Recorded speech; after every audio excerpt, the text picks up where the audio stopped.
আসসালামু আলাইকুম রহমতুল্লাহ। সবাই কেমন আছেন? আশা করি সবাই অনেক অনেক ভালো আছেন। তো আজকে আমি চলে আসছি আমাদের সুনামগঞ্জ জেলার ছাতক থানার মহিষাপুর গ্রামে। আমি এইদিকে যাব কাঞ্চনপুর মাদ্রাসায়, তো ভাবলাম গ্রামের একটু ভিডিও করি। তো যেহেতু এর আগে আমি মহিষাপুর মাদ্রাসার ভিডিও করছিলাম আর লোকজন এত এত সাড়া দিছে বা আমার ভিডিওটি প্রচুর পরিমাণ লোকজন দেখছে, এই হিসাবে ভাবলাম তাহলে মহিষাপুর গ্রামের একটি ভিডিও করি। এই আগ্রহ থেকে আজকে মহিষাপুর গ্রামের ভিডিও করতেছি। তো যদি ভিডিওটি ভালো লাগে অবশ্যই অবশ্যই ভিডিওটি একটু লাইক করবেন আর আমার চ্যানেলটি সাবস্ক্রাইব করবেন। তো মহিষাপুর একটি ঐতিহ্যবাহী গ্রাম, ছাতকের উত্তর কুরমা ইউনিয়নের একটি গ্রাম মহিষাপুর। আর এটি ছাতক থানার ঐতিহ্যবাহী পুরাতন একটি গ্রাম, যেই গ্রামে রয়েছে দুটি মাদ্রাসা, স্কুল। পাশাপাশি এই গ্রামে হাফিজ আলিম অনেক রয়েছেন। এই গ্রামের জামিয়া ইসলামিয়া দারুল হাদিস মহিষাপুর মাদ্রাসা নামে একটি প্রাচীনতম বিদ্যাপীঠ রয়েছে, যেই মাদ্রাসাটি দীর্ঘ 47 বছর যাবৎ দিনের খেদমত আঞ্জাম দিয়ে যাচ্ছে। এই মাদ্রাসা থেকে শত শত হাফিজ আলিম বাইর হয়ে দেশের বিভিন্ন প্রান্তে দিনের খেদমত করতেছেন।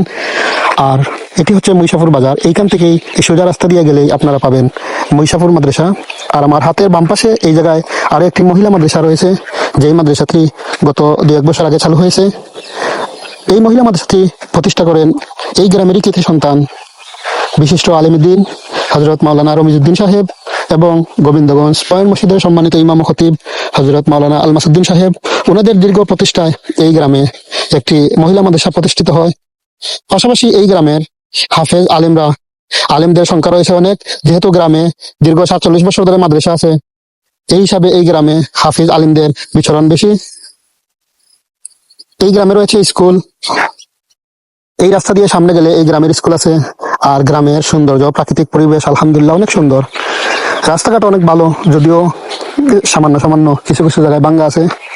আর এই যে রাস্তা দিয়ে আমি যাচ্ছি, এই রাস্তাটি চলে গেছে এইখান থেকে হাসনাবাদ বাজার পর্যন্ত।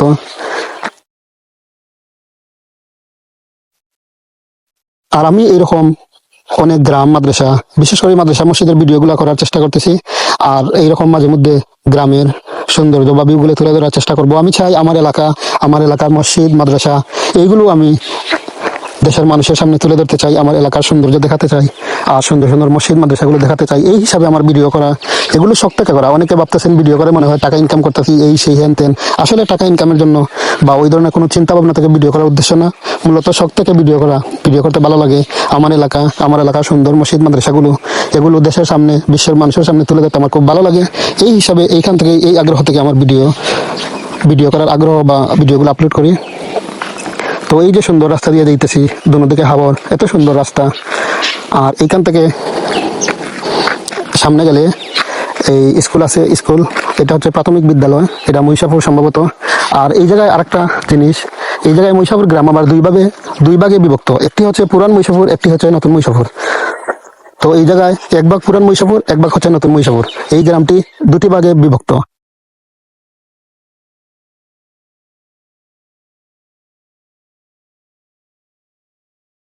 আর সব মিলিয়ে এই গ্রামটা সাধারণ সুন্দর লাগছে। আর এরকম সুন্দর সুন্দর গ্রাম, মসজিদ বা মাদ্রাসা বা এগুলো ভিডিও দেখতে অবশ্যই আমার সাথে থাকবেন। আর আমার ইউটিউব চ্যানেলটি সাবস্ক্রাইব করবেন। ঠিক আছে, সবাই ভালো থাকবেন। আল্লাহ হাফিজ। আসসালামু আলাইকুম রহমতুল্লাহ।